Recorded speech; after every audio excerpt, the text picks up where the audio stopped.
வேலை செய்கிற இடத்துல உங்களை பற்றி எதனா பேச என்ன பண்ணணும்? பேசாமல் இருங்க. உங்களை சுற்றி இருக்கிற உறவுகள் உங்களை பார்த்து ரொம்ப அவமானப்படுத்துகிற மாதிரி பேசினா நீங்கள் என்ன பண்ணுங்க? பேசாமல் இருங்க, அமைதியாக இருங்க. அவங்க பேசுகிற வரைக்கும் பேசிட்டு என்ன பண்ணிட்டோம், போகட்டும். நீங்கள் ப்ரூவ் பண்ணாதீங்க. இல்லை நான் இல்லை, நீங்கள் அழ வேண்டாம், நீங்கள் அழுது ப்ரூவ் பண்ண வேணாம். நீங்கள் அழுகிறதில்ல, நீங்கள் அழணுன்றதுக்காக, நீ கோவப்படணுன்றதுக்காக, நீ அவங்கக்கிட்ட நான் நல்லவன்றதை காண்பிக்கிறதுக்காக தான் அவங்க அப்படி பண்ணுறாங்க. இதெல்லாம் நீங்கள் எங்கே தான் காட்டணும்? உங்களை யாராவது எதாவது சொல்லிட்டாங்களா? முழங்கால் படிங்க, ஆண்டவர் பார்க்குறார். கர்த்தர் சமூகம் எனக்கு முன்பாக இருக்குது, கர்த்தருடைய கண்கள் என் மேலே நோக்கமாக இருக்குது, என் உள்ள திரியங்களை அவர் ஆராய்ந்து பார்த்துருக்கிறேன்.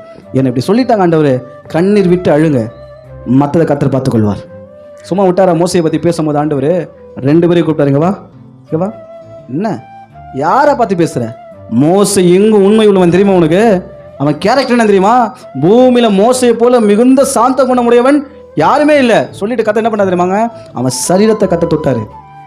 நான் சொல்கிற இயேசுவின் நாமத்தினால உங்களை பற்றி யார் என்ன பேசினாலும், உங்கள் குடும்பத்தை பற்றி யார் என்ன பேசினாலும், வேலை செய்கிற இடத்துல உங்களை பற்றி யார் என்ன பேசினாலும், இந்த ஊழியத்தை பற்றியோ சபையை பற்றியோ ஊழியக்காரனை பற்றியோ சபைக்குள்ளே இருக்கிற ஜனங்களை பற்றி யார் என்ன பேசினாலும் கர்த்தர் பார்த்துக்கொள்வார் எல்லாம்.